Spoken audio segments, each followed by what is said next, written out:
ಆಗಿರ್ತಕ್ಕಂಥ ಒಂದು ವಿಷ್ಣುವಿನ ಅವತಾರವಾಗಿರ್ತಕ್ಕಂಥ ಅಂದ್ರೆ ಕುರ್ಮ.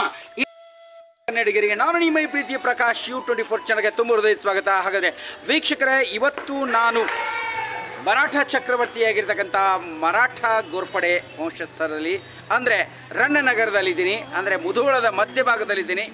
ಹಾಗಾದರೆ ಈ ಒಂದು ಮರಾಠರ ಕೊಡುಗೆಗಳಾಗಿರ್ತಕ್ಕಂಥ ಅಂದರೆ ಗೋರ್ಪಡೆ ವಂಶದ ಒಂದು ವಿಶೇಷ ಕೊಡುಗೆಗಳಾಗಿರ್ತಕ್ಕಂಥದ್ದು ಇಲ್ಲಿ ಅವರ ದೇವಸ್ಥಾನಗಳಿಗೆ ಬಹಳಷ್ಟು ಪ್ರಸಿದ್ಧಿಯನ್ನು ಪಡೆದಿದ್ದಾರೆ. ಹಾಗಾದರೆ ಇವತ್ತು ನಾನು ನಿಮಗೆ ಈ ಮುಧೋಳದ ಹೃದಯ ಭಾಗದಲ್ಲಿರ್ತಕ್ಕಂಥ ಒಂದು ವಿಶಿಷ್ಟವಾದಂಥ ಲಕ್ಷ್ಮೀ ದೇವಸ್ಥಾನವನ್ನು ನಾನು ಲಕ್ಷ್ಮೀ ನರಸಿಂಹ ಇಲ್ಕನ್ ಲಕ್ಷ್ಮೀ ವೆಂಕಟೇಶ್ವರ ದೇವಸ್ಥಾನವನ್ನು ನಿಮಗೆ ತೋರಿಸುವಂಥ ಒಂದು ಪ್ರಯತ್ನ ಮಾಡ್ತಾ ಇದ್ದೀನಿ. ಹಾಗಾದರೆ ಈ ದೇವಾಲಯದಲ್ಲಿ ಒಂದು ವಿಶೇಷ ಏನಂದರೆ, ಸುಮಾರು ಈ ಒಂದು ದೇವಸ್ಥಾನದಲ್ಲಿ ಇರ್ತಕ್ಕಂಥ ಒಂದು ಬಾವಿ ಸುಮಾರು 500 ವರ್ಷಗಳ ಇತಿಹಾಸವನ್ನು ಹೊಂದಿದೆ.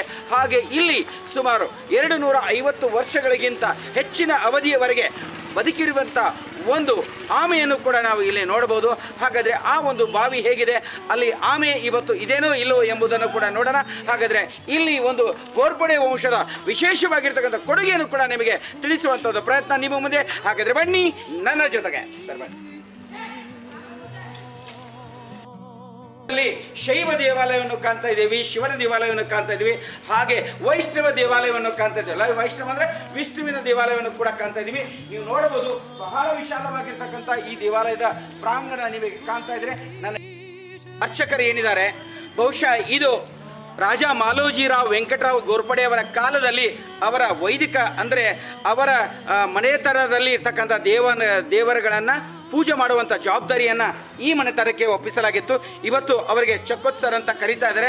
ಅವರು ಕೂಡ ಇವತ್ತು ಈ ಒಂದು ಲಕ್ಷ್ಮೀ ವೆಂಕಟೇಶ್ವರ ದೇವಸ್ಥಾನದ ಅರ್ಚಕರಾಗಿ ಕೆಲಸ ಮಾಡ್ತಾ ಇದ್ದಾರೆ. ಅವರ ತಲಾಂತರದಿಂದಲೂ ಕೂಡ ಅವರ ಪೂರ್ವಜರಿಂದಲೂ ಕೂಡ ಈ ಒಂದು ಮಾಲೋಜಿರಾವರ ವಂಶದ ಈ ಒಂದು ಅವರ ಕಾಲದಲ್ಲಿ ಈ ಪೂಜೆ ಪುನಸ್ಕಾರಗಳನ್ನು ವೈದಿಕ ಕಾರ್ಯಗಳನ್ನು ಮಾಡುವಂಥ ಕೆಲಸವನ್ನು ಮಾಡ್ತಾ ಇದ್ದಾರೆ. ಇವತ್ತು ನನ್ನ ಹಿಂದೆ ಇರುವಂಥ ದೇವಾಲಯ ನೀವು ನೋಡ್ತಾ ಇರ್ಬೋದು.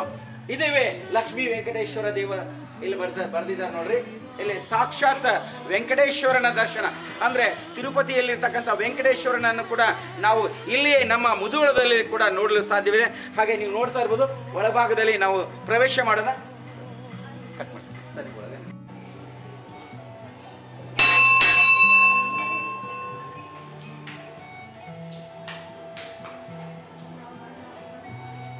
ಸರ್ ಹಾಗೆ ಸ್ವಲ್ಪ ಜೂಮ್ ಮಾಡಿ ಮುಂದಿದೆ. ಇದುವೇ ಸಾಕ್ಷಾತ್ ಶ್ರೀ ಲಕ್ಷ್ಮೀ ವೆಂಕಟೇಶ್ವರನ ದೇವಸ್ಥಾನ. ನೀವು ನೋಡ್ತಾ ಇರ್ಬೋದು, ಬಹಳ ಸುಂದರವಾದಂಥ ಒಂದು ಮೂರ್ತಿ. ಇಲ್ಲಿ ಒಂದು ವಿಗ್ರಹವನ್ನು ನೀವು ನೋಡ್ತಾ ಇದ್ದೀರಿ. ಇದು ರಾಜ ಮಾಲೋಜಿರಾವರ ಗೋರ್ಪಡೆ ಕಾಲದಲ್ಲಿ ಅಂದರೆ ಮರಾಠರ ಕಾಲದಲ್ಲಿರುವಂಥ ಈ ಒಂದು ದೇವಾಲಯ ಬಹಳ ಅದ್ಭುತವಾದಂಥ ದೇವಾಲಯ. ಈ ಲಕ್ಷ್ಮೀ ವೆಂಕಟೇಶ ದೇವಸ್ಥಾನ ಸುಮಾರು 500 ವರ್ಷಗಳ ಹಿಂದಿನ ಒಂದು ದೇವಸ್ಥಾನ. ಇದನ್ನ ವೆಂಕಟರಾವ್ ಗೋರ್ಪಡೆ ಅವರ ವಂಶಸ್ಥರಾದಂಥ ರಾಜ ಮಾಲೋಜಿರಾವ್ ಗೋರ್ಪಡೆ ಹಾಗೂ ವೆಂಕಟರಾವ್ ಗೋರ್ಪಡೆ ಅವರ ವಂಶಸ್ಥರು ಸುಮಾರು 500 ವರ್ಷಗಳ ಹಿಂದೆ ಸ್ಥಾಪನೆ ಮಾಡಿದಂಥ ಸಾಲಿಗ್ರಾಮ ಶಿಲೆ ಒಂದು ಮೂರ್ತಿ. ಇದು ಸಾಲಿಗ್ರಾಮ ಶಿಲೆಯಲ್ಲಿ ಇರತಕ್ಕಂಥ ಒಂದು ಮೂರ್ತಿ ಸರ್. ಇದು ಬಲಭಾಗದಲ್ಲಿ ಸರ್ ಲಕ್ಷ್ಮಿ, ಹಾ ಸರ್, ಎಡಭಾಗದಲ್ಲಿ ಪದ್ಮಾವತಿ. ಎಸ್, ಪದ್ಮಾವತಿ ಮೇಲೆ ದಶಾವತಾರದ ರೂಪಗಳು. Yes, correct. ಇದು ಒಂದೇ ಕಲ್ಲಿನಿಂದ ಮಾಡಿದಂತ ಶಾಲಿಗ್ರಾಮ ಶಿಲೆ. ವಿಶೇಷವಾಗಿ ಇದನ್ನ 500 ವರ್ಷಗಳ ಹಿಂದೆ ರಾಜರ ಸಂಸ್ಥಾನ ಹಾಗೂ ರಾಜರ ಕೋಟೆ ಆ ಕಡೆ ಇತ್ತು. ಸರಿ ಸರ್. ಇದು ಊರು ಹೊರಗಡೆ ಈ ಬೆಟ್ಟದ ಮೇಲೆ ತಿರುಪತಿ ಹಾಗೆ ಇದೆಯಲ್ಲ, ಸರಿ, ಅದೇ ರೀತಿಯಾಗಿ ಈ ಬೆಟ್ಟದ ಮೇಲೆ ಯಾವುದೇ ರೀತಿಯಾದಂತ ಯಾವ ಇದ್ದಿಲ್ಲ. ಅದೇ ರೀತಿಯಾಗಿ ಬೆಟ್ಟದ ಮೇಲೆ ವೆಂಕಟೇಶ್ವರ ಲಕ್ಷ್ಮೀ ವೆಂಕಟೇಶ್ವರ ದೇವಸ್ಥಾನವನ್ನ ಸ್ಥಾಪನೆ ಮಾಡಿದ್ರು. ಇದೇ ರೀತಿಯಾದಂತಹ ದೇವಾಲಯ ಈ ಕಲ್ಲೋಳಿ ಜಮಖಂಡಿ ಸರಿ. ಇದಕ್ಕೂ ಯಾವುದೇ ರೀತಿಯಾದ ವ್ಯತ್ಯಾಸ ಇಲ್ಲ. ಜೊತೆಗೆ ದಶಾವತಾರ ಶಂಖ ಚಕ್ರ ಗದಾ ಪದ್ಮ ಧರಿಸಿದಂತ ವೆಂಕಟೇಶ್ವರ ಸ್ವಾಮಿ. ಇದು ಇನ್ನೊಂದು ವಿಶೇಷ ಏನಪ್ಪಾ ಅಂದ್ರೆ ಈ ದೇವಾಲಯದ್ದು ಪ್ರತಿ ವರ್ಷ ಉಗಾದಿಯ ಪ್ರತಿಪದದಿಂದ ಸುಮಾರು 1 ತಿಂಗಳ ಕಾಲ ಸೂರ್ಯರಶ್ಮಿ ದೇವಸ್ಥಾನದ ದೇವರ ಪಾದದಲ್ಲಿ ಲಕ್ಷ್ಮೀ ವೆಂಕಟೇಶ್ವರ ಹಾಗೂ ಪದ್ಮಾವತಿಯ ಪಾದಗಳಿಂದ ಸುಮಾರು 15 ನಿಮಿಷಗಳ ಕಾಲ ನಾವು ಮುಂಜಾನೆ ನೋಡಬಹುದು. ನಿಮ್ಗೆ ತೋರಿಸ್ತೀವಿ. ಸರಿ ಸರ್. ಪ್ರತಿ ವರ್ಷ 1 ತಿಂಗಳ ಕಾಲ ಸೂರ್ಯರಶ್ಮಿ ಪಾದ ಸ್ಪರ್ಶ ಮಾಡಿ ಅದರ ಮೇಲ್ಭಾಗದಿಂದ ಹೃದಯದ ಭಾಗದವರೆಗೆ ಪ್ರತಿದಿನ 15 ದಿನಗಳ ಕಾಲ ನಮ್ಮ ಎಡಭಾಗದಲ್ಲಿ ಎಡಭಾಗದಲ್ಲಿ ಪುಷ್ಕರಣಿ ಅಂತ ಹೇಳಿ ಒಂದು ಬಾವಿ ಇದೆ. ಹಾ ಸರ್. ಅದನ್ನ ಯಾಕಪ್ಪ ಅಂದ್ರ ಹಿಂದಿನ ಮಹಾರಾಜರು ಯಾವುದೇ ರೀತಿಯಾದಂತ ನೀರಿನ ವ್ಯವಸ್ಥೆ ಇಲ್ಲದಾರದೆ ಅಲ್ಲಿಂದ ನೀರನ್ನ ತಗೊಂಡು ಶುದ್ಧವಾದಂತ ನೀರನ್ನ ತೆಗೆದುಕೊಂಡು ದೇವರಿಗೆ ಅಭಿಷೇಕ ಸ್ನಾನಗಳನ್ನು ಮಾಡುವ ಸಲುವಾಗಿ ಪ್ರತಿಯೊಂದು ದೇವಾಲಯದ ಮುಂದೆ ಆ ಭಕ್ತರು ಒಂದು ಪುಷ್ಕರಣಿಯನ್ನು ಕಟ್ಟಿದ್ದಾರೆ. ನೋಡ್ಬೋದು ವೀಕ್ಷಕರೇ, ನೀವು ನೋಡ್ಬೋದು ಈ ಒಂದು ಮೂರ್ತಿಯನ್ನ ನಿಮ್ಗೆ ತೋರಿಸ್ತಾ ಇದ್ದೀನಿ. ಎರಡೂ ಕೈಗಳನ್ನ ಜೋಡಿಸಿ ಆ ವಿಷ್ಣುವಿಗೆ ನಮಸ್ಕರಿಸುವಂತ ಮೂರ್ತಿ ನೀವು ಕಾಣ್ತಾ ಇದೆ. ಇದು ಶುದ್ಧ ಕಪ್ಪು ಸಾಲಿಗ್ರಾಮದಲ್ಲಿ ಇರ್ತಕ್ಕಂಥ ನೀವು ಈ ಒಂದು ಮೂರ್ತಿಯನ್ನು ನೋಡ್ಬೋದು. ಇದು ಬಹಳ ವಿರಳವಾಗಿರ್ತಕ್ಕಂಥ ಮೂರ್ತಿ. ಅಂದ್ರೆ ಶಕ್ತಿ ದೇವತೆಗಳಲ್ಲಿ ಈ ಒಂದು ಮಾರುತಿಯು ಕೂಡ ಬಹಳಷ್ಟು ಪ್ರಸಿದ್ಧವಾಗಿರ್ತಕ್ಕಂಥದ್ದನ್ನ ನೀವು ನೋಡಬಹುದು. ನೀವು ಇಲ್ಲಿವರೆಗೆ ಬಹಳ ಕಾತುರವಾಗಿ ಕಾಯ್ತಿರುವಂತ ಒಂದು ವಿಶೇಷ ಸುದ್ದಿ ಅಂತ ನಾನು ಹೇಳಿದೆ ನಿಮಗೆ. ಈ ಒಂದು ನಾನು ಪ್ರಾರಂಭದಲ್ಲಿ ಹೇಳಿದೆ, ಸುಮಾರು 250 ವರ್ಷಕ್ಕಿಂತ ಹಳೆಯದಾಗಿರ್ತಕ್ಕಂಥ ಆಮೆ ಇಲ್ಲಿ ಇದೆ ಎಂಬುದನ್ನು ನಿಮಗೆ ಹೇಳಿದ್ದೆ ನಾನು. ಆ ಆಮೆ ವರ್ಷಕ್ಕೆ 2 ಸಾರಿ ಮಾತ್ರ ಈ ಒಂದು ದೇವಾಲಯದ ಅಂದ್ರೆ ಈ ಒಂದು ಪುಷ್ಕರಣಿಯಿಂದ ಈ ಬಾವಿಯಿಂದ ಹೊರಗೆ ಬಂದು ಈ ದೇವಸ್ಥಾನವನ್ನ ಪ್ರದಕ್ಷಿಣೆಯನ್ನು ಹಾಕಿ ಮತ್ತೆ ಬೆಳಗಾಗುವುದರೊಳಗಾಗಿ ಮತ್ತೆ ತನ್ನ ಬಾವಿಯನ್ನ ತನ್ನ ಸ್ಥಾನವನ್ನ ಸೇರ್ತಾ ಇತ್ತು ಎಂಬುದನ್ನ ಇಲ್ಲಿ ನೋಡೋಣ. ಇಲ್ಲಿ ಅರ್ಚಕರು ಕೂಡ ಅದ್ರ ಬಗ್ಗೆ ಏನು ಹೇಳ್ತಾರೆ ಅಂತ ನೋಡ್ಬೋದು. ಹಾಗಾದ್ರೆ ಈ ಬಾವಿಯ ದೃಶ್ಯವನ್ನ ಸ್ವಲ್ಪ ಒಂದ್ಸಾರಿ ತೋರಿಸ್ತಾ ಇದ್ದೀನಿ, ನೀವು ನೋಡ್ಬೋದು.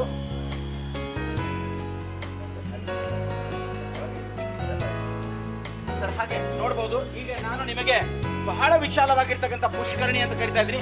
ಇದು ಅದ್ಭುತವಾಗಿರ್ತಕ್ಕಂಥ ಇದು ಯಾವ ರೀತಿ ಅಂತಂದ್ರೆ ನೀವು ನೋಡ್ಬೋದು. ಹಾಗೆ ಮೆಟ್ಟಲುಗಳನ್ನು ಹೊಂದಿ ನಾವು ಹೋಗ್ತಾ ಇದೀವಿ.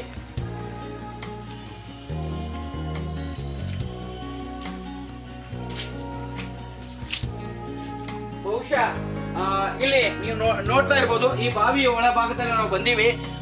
ಈ ಬಾವಿಯಲ್ಲಿ ನೀರು ಬಹುಶಃ ಇಲ್ಲಿ ಮರಗಳು ಇರುವುದರಿಂದ ಈ ಜಾಲಿಯ ತಪ್ಪಲು ಇದರ ಕೆಳಭಾಗದೊಳಗೆ ಅಂದ್ರೆ ಈ ಮೇಲ್ಭಾಗದಲ್ಲಿ ಬಿದ್ದ ಕಾರಣಕ್ಕಾಗಿ ಇದರ ಬೀಜಗಳೆಲ್ಲ ಬಿದ್ದ ಕಾರಣಕ್ಕಾಗಿ ಈ ನೀರು ಸ್ವಲ್ಪ ಮೇಲ್ಭಾಗಕ್ಕೆ ಹಸಿರಾಗಿ ಕಾಣ್ತಾ ಇದೆ. ಬಟ್ ಒಳಭಾಗದಲ್ಲಿ ಹೇಗಿದೆ ಸರ್?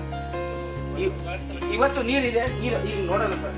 ಸರಿ, ಇಲ್ಲಿ ನೋಡಬಹುದು ಒಳ ಚೆನ್ನಾಗೇ ಇದೆ. ಈಗ ನೋಡಬಹುದು, ಈಗಲೂ ಕೂಡ ನೀರು ನೋಡಬಹುದು. ಬಹಳ ಒಳ್ಳೆ ರೀತಿಯಾದಂತ ನೀರಿದೆ. ಇವತ್ತು ನಮ್ಮ ಮೇಲ್ಭಾಗಕ್ಕೆ ನೋಡ್ಲಿಕ್ಕೆ ಮಾತ್ರ ಇಲ್ಲಿ ಏನ್ ಕಾಣ್ತದ, ಇದು ಹೊಲಸಾಗಿ ಕಾಣ್ಬೋದು.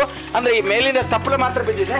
ಇದು ಆಗ ಸುಮಾರು 500 ವರ್ಷಗಳಿಂದ ಈ ಪುಷ್ಕರಣಿಯ ನೀರನ್ನು ತೆಗೆದುಕೊಂಡು ಈ ಒಂದು ಲಕ್ಷ್ಮೀ ವೆಂಕಟೇಶ್ವರನ ಇಲ್ಲಿ ಆತನಿಗೆ ಸ್ನಾನವನ್ನು ಮಾಡಿಸೋದ್ರ ಮುಖಾಂತರ ಪೂಜೆ ಪುನಸ್ಕಾರಗಳನ್ನ ಮಾಡುವುದರ ಮುಖಾಂತರವಾಗಿ ಈ ಒಂದು ಬಾವಿಯ ನೀರನ್ನ ಬಳಸ್ಕೊಳ್ತಾ ಇದ್ರು. ಅಂದ್ರೆ ವಿಚಾರ ಮಾಡ್ರಿ, ಇವತ್ತು ಬೇಸಿಗೆಯ ಕಾಲದಲ್ಲಿ ಕೂಡ, ಇಂಥ ಕಡು ಬೇಸಿಗೆಯ ಕಾಲದಲ್ಲಿ ಕೂಡ ವರ್ಷದ 365 ದಿನಗಳು ಕೂಡ ಈ ಒಂದು ಬಾವಿಯಲ್ಲಿ ನೀರು ಇವತ್ತಿಗೂ ಇರ್ತಾ ಇದೆ ಎಂಬುದಕ್ಕೆ ಸಾಕ್ಷಿ. ಹಾಗಾದ್ರೆ ಇದು ಅದ್ಭುತ ಅಂತೀರಾ? ಹಾಗಾದ್ರೆ ಚಮತ್ಕಾರ ಅಂತೀರಾ? ಇದು ವಿಜ್ಞಾನಕ್ಕೆ ಸವಾಲಾಗಿದೆ ಎಂಬುದಕ್ಕೆ ಅಷ್ಟೇ ಸತ್ಯ ಎಂಬುದನ್ನು ನೀವು ನೋಡಬಹುದು. ಬಹಳ ಚಮತ್ಕಾರಿಯಾಗಿರ್ತಕ್ಕಂಥ ಈ ಒಂದು ದೃಶ್ಯವನ್ನ ನೀವು ನೋಡಬಹುದು.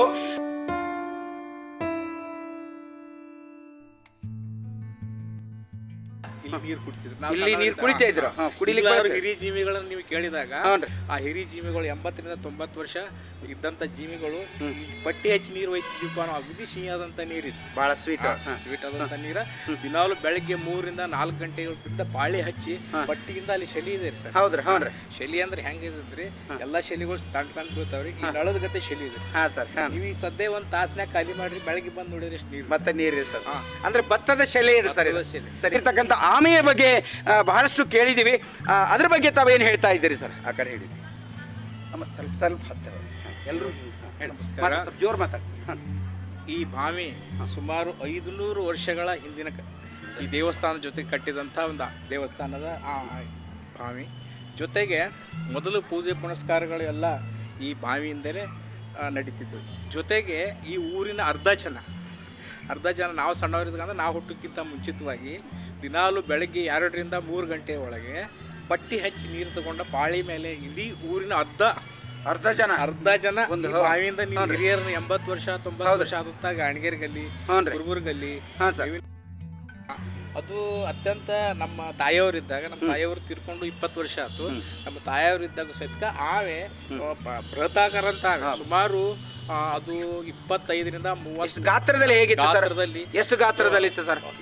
ಇಷ್ಟು ಗಾತ್ರದಲ್ಲಿ ಬಹಳ ದೊಡ್ಡದು. ಕಡೆ ಆವೆ. ಜೊತೆಗೆ ಅದು 50ರಿಂದ 60 ಕೆಜಿ 60 ಕೆಜಿ ಆವೆ. ಹಾ ಸರ್. ದಿನ ಅದು ವಿಶೇಷ ಅಂದ್ರೆ ನಿಮ್ಗೆ ಹೇಳ್ಬೇಕಂದ್ರೆ ನವರಾತ್ರಿ ಅಂದ್ರೆ ಘಟಸ್ಥಾಪನೆ ಆದ ಒಂದು ಮರುದಿನದಿಂದ ದಿನಾಲು ಬೆಳಗ್ಗೆ ಆಗಲಿ ರಾತ್ರಿ ಆಗಲಿ ಬಂದು ದೇವಸ್ಥಾನವನ್ನ ಒಂದ್ಸಲ ಸುತ್ತ ಹಾಕ್ತಿತ್ತು. ಅದಕ್ಕೆ ನಮ್ಮ ತಾಯಿ ಹೋಗಂದ್ರೆ ಹೋಗ್ತಿತ್ತು. ಹೌನ್ರಿ, ಹೋಗಂದ್ರೆ ಹೋಗ್ತಿತ್ತು. ನಡಿಯೋ ಅಂದ ತಕ್ಷಣ ಅದು ಹೋಗಿ ಸ್ಥಾನಕ್ಕೆ ಹೋಗ್ತಿದ್ರು. ಮಧ್ಯಾಹ್ನ ರಾತ್ರಿ 2 ಟೈಮ್ ಏನಪ್ಪಾ ಅಂದ್ರೆ ಬರ್ತಿತ್ತು. ಮುಂದೆ ಯಾವಾಗ್ಲಾದ್ರೂ ಯಾವ ಸಮಯದಲ್ಲಿಯೂ ಅದು ಕಾಣಿಸ್ತಿಲ್ಲ. ಅದು ಅದೃಷ್ಟವಂತರಿಗೆ ಮಾತ್ರ ಕಾಣ್ತಿತ್ತು ಅನ್ನುವಂಥದ್ದು ಜನ ಹೇಳ್ತಾರೆ. ಹೇಳ್ರಿ, ತಮ್ಮ ಹೆಸರು ಹೇಳ್ರಿ. ಮೈತ್ರಿ ಅಮ್ಮವ್ರ, ತಾವು ಎಷ್ಟು ವರ್ಷದಿಂದ ಬರ್ತಿದ್ರಿ ದೇವಸ್ಥಾನಕ್ಕೆ? ಬಹಳ ವರ್ಷ. ಈ ದೇವಸ್ಥಾನಕ್ಕೆ ಬಂದಿದ್ದ ನಿಮಗೇನು ಒಳಿತಾಗಿದೆ ಹೇಳ್ರಿ? ಒಳ್ಳೇದಾಗೈತ್ರಿ ಸರಿ. ನಾವೇನು ನಮ್ಮ ಮನ್ಯಾಗ ತೊಂದ್ರೆ ಇದ್ರು ಬಂದ್ರೆ ಇಲ್ಲೇ ಕೇಳಿ ಹೋಗ್ತೀವಿ, ಬೇರೆ ಕಡೆ ಇಲ್ಲೇ ಇದ್ರಿ ಬಹಳ ವರ್ಷದಿಂದ ಇಲ್ಲೇ. ನಿಮ್ಗೇನ್ ಅನ್ಸತ್ರಿ ಅಮ್ಮವ್ರ ಈ ದೇವಸ್ಥಾನಕ್ಕೆ ಬಂದಾಗ? ಖುಷಿ ಅನಿಸ್ತೈತಿ, ಬಹಳ ಖುಷಿ ಅನ್ಸತ್ರಿ. ಯಾವತ್ತು ನೀರದವ್ರಿ ಬಾವಿ ಒಳಗೆ, ಈ ಬಾವಿ ಒಳಗೆ ಎಂದೂ ಬತ್ತಿಲ್ರಿ? ಎಂದು ಗೊತ್ತೇ ಇಲ್ರಿ. ಎಂದು ಗೊತ್ತಿಲ್ಲ. ಮತ್ತೆ ನೀವು ಆಮೇನ ನೋಡಿದ್ರಿ? ಇಲ್ಲಿ ನೋಡಿಲ್ರಿ ನಾವು. ಹೌದ್ರಿ, ನೀವು ನೋಡಿಲ್ಲ? ಆಚಾರ್ಯ ನೋಡಿ. ಹಾನ್ರಿ, ಆಚಾರ ನೋಡಿದಾರ. ಹಾನ್ರಿ, ಅವ್ರ ಪ್ರತಿಷ್ಠಾಪನೆ ಇದನ್ನ ಮಾಡೋ ಮುಂದೆ ಅವಾಗ ಬಂದಿರ್ತೈತ್ರಿ. ಹೌದ್ರಿ, ಉಳ್ಕಾದಿನ ಸರಿ. ಶಂಕರ್ ಅವರ ಏನ್ ಮಾಡ್ತೀರಿ ತಾವು? ನಾವು ಇಲ್ಲಿ ಕೆಲಸ ಮಾಡ್ತೀರಿ. ಎಷ್ಟು ವರ್ಷದಿಂದ ನೀವು ಈ ಬಾವಿಯನ್ನು ನೋಡ್ತಾ ಇದ್ದೀರಿ? ಒಂದು 10-15 ವರ್ಷದಿಂದ. 10-15 ವರ್ಷ. ಏನು ವಿಶೇಷ ನೋಡಿರಿ ಇಲ್ಲಿ? ಪವಿತ್ರವಾಗಿದ್ರೆ ನೀರು ಯಾವಾಗ್ಲೂ ನೀರು ಇರ್ತಾವ್ರಿ? ಹೌನ್ರಿ, ಬಹಳ ಖುಷಿ ಅನ್ಸುತ್ತೆ. ಸರಿ, ಈ ದೇವಸ್ಥಾನಕ್ಕೆ ಬರ್ತೀರಿ? ಬರ್ತೇವೆ ಸರಿ, ಧನ್ಯವಾದಗಳು. ಈ ದೇವಸ್ಥಾನದ ವಿಶೇಷ ಅಂದ್ರೆ ಕಳಸ. ಹಾಗಾದ್ರೆ ಈ ಗರ್ಭಗುಡಿಯ ಮೇಲ್ಭಾಗದಲ್ಲಿ ಇರ್ತಕ್ಕಂಥ ನಕ್ಷತ್ರಾಕಾರದ ಈ ಒಂದು ಗೋಪುರದ ಮೇಲೆ ಕಳಸ ಏನಿದೆಯಲ್ಲ, ಅದು ಕೇವಲ ಒಂದೇ ಒಂದು ಕಲ್ಲಿನಿಂದ ಮಾಡಿರ್ತಕ್ಕಂಥ, ಒಂದೇ ಕಲ್ಲಿನಲ್ಲಿ ತಯಾರು ಮಾಡಿರ್ತಕ್ಕಂಥ ಕಳಸ. ಇದು ಬಹಳ ವಿಶೇಷವಾಗಿರ್ತಕ್ಕಂಥ ಕಳಸ. ನಾವು ಎಲ್ಲ ಕಡೆ ಕಳಸವನ್ನು ಹೇಗೆ ನೋಡ್ತಾ ಇದೀವಿ ಅಂದ್ರೆ ತಾಮ್ರದಾಗಿರ್ಬೋದು ನೋಡ್ಬೋದು, ಕಂಚಿನದಾಗಿದ್ದು ನೋಡ್ಬೋದು, ಪಂಚಲೋಹಗಳಿಂದ ನೋಡ್ಬೋದು. ಆದರೆ ಇಲ್ಲಿರುವಂಥ ಕಳಸ ಸಾಕ್ಷಾತ್ ಶಿಲೆಯಿಂದ ಮಾಡಿರ್ತಕ್ಕಂಥ ಒಂದೇ ಕಲ್ಲಿನಿಂದ ತಯಾರಾದಂಥ ಈ ಕಳಸವನ್ನು ನೋಡ್ಬೋದು. ಅದಕ್ಕೆ ಈ ಒಂದು ಲಕ್ಷ್ಮೀ ವೆಂಕಟೇಶ್ವರ ದೇವಸ್ಥಾನ ಬಹಳ ಚಮತ್ಕಾರವನ್ನ ಮತ್ತು ಬಹಳ ಪವಾಡವನ್ನ, ಹಾಗೆ ಭಕ್ತರಿಗೆ ಇಷ್ಟಾರ್ಥವನ್ನ ಪೂರ್ಣ ಮಾಡುವಂಥ ದೇವರು ಈ ಭಾಗದಲ್ಲಿ ಇದ್ದಾನೆ, ಈ ಒಂದು ದೇವಸ್ಥಾನದಲ್ಲಿ ಇದ್ದಾನೆ ಎಂಬುದು ಅಷ್ಟೇ ಸತ್ಯ ಎಂಬುದನ್ನು ನಾವು ಹೇಳ್ಬೋದು.